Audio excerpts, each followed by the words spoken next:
सभापति महोदय, मैं कहना चाहता हूं कि केवल नारे लगाने से ही काम नहीं चल सकता है। आज आवश्यकता इस बात की है कि अगर ऐसे महत्वपूर्ण प्रश्नों पर सारे राजनीतिक दल आपस में मिल बैठकर गंभीरतापूर्वक विचार करें, कम से कम देश के हित के मामलों पर हमें एक होकर काम करना चाहिए। यह अच्छी बात है कि माननीय सदस्यों ने इस प्रस्ताव पर अपने विचार गंभीरता के साथ प्रकट किए हैं। आज हमारे राष्ट्र की एकता को खतरा पैदा हो गया है और देश में ऐसे तत्व पैदा हो रहे हैं जो देश की व्यवस्था को छिन्न भिन्न कर देना चाहते हैं। इस प्रकार के तत्वों का मुकाबला किस प्रकार से किया जाए, इस पर सदन के सभी सदस्यों को सहयोग और विचार विमर्श से काम करना चाहिए। हम अक्सर देखते हैं कि विरोधी दल राष्ट्र की मूल समस्याओं को अनदेखा करके दूसरी छोटी छोटी बातों को अधिक महत्व देते हैं। हमें विचार करना चाहिए कि वे क्या कारण हैं जिनकी वजह से हमारे देश में क्षेत्रीय प्रश्नों को लेकर, भाषा के प्रश्नों को लेकर हमारे नागरिक आपस में एक दूसरे के विरुद्ध लड़ रहे हैं। ऐसे प्रश्नों पर हमें व्यापक दृष्टिकोण से विचार करना चाहिए। हमें ऐसी बात बिल्कुल नहीं कहनी चाहिए जिससे देश की एकता को खतरा पैदा हो।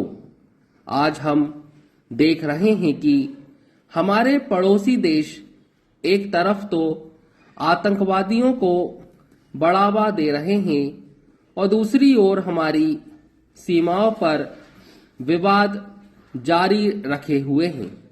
आज हम इस बात को महसूस करते हैं कि क्षेत्रीय भाषाओं और क्षेत्रीय नारों को देने वाले दलों का गठन हो रहा है। इन तत्वों का मुकाबला हमें राजनीतिक स्तर पर करना होगा। यह बात बिल्कुल ठीक है कि हमारे देश के अंदर जो परिस्थितियां हैं पैदा हुई हैं और जो प्रश्न खड़े हुए हैं वे ऐसे हैं जिनके बारे में अलग अलग राय नहीं हो सकती है। आज देश के अंदर क्षेत्रीय संतुलन नहीं है। देश में लोगों के ऐसे वर्ग हैं जिनकी प्रगति दूसरों के मुकाबले में बहुत कम हुई है और इसको लेकर आज उनके अंदर एक असंतोष की भावना पनप रही है।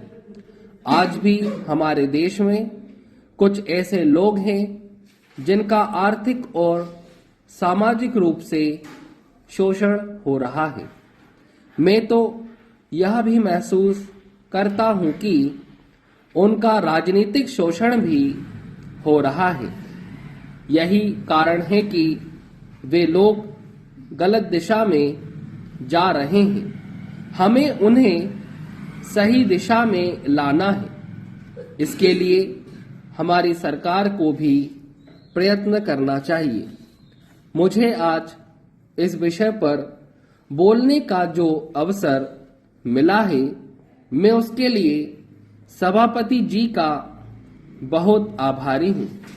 इन अल्फाज के साथ मैं सभी विरोधी दलों से अनुरोध करूंगा कि जो प्रस्ताव वे सदन के समक्ष लाए हैं उन पर फिर से विचार करें।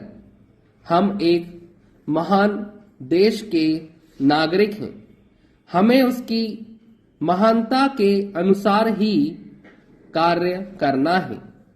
तभी हम अपने देश की प्रगति सुनिश्चित कर सकते हैं।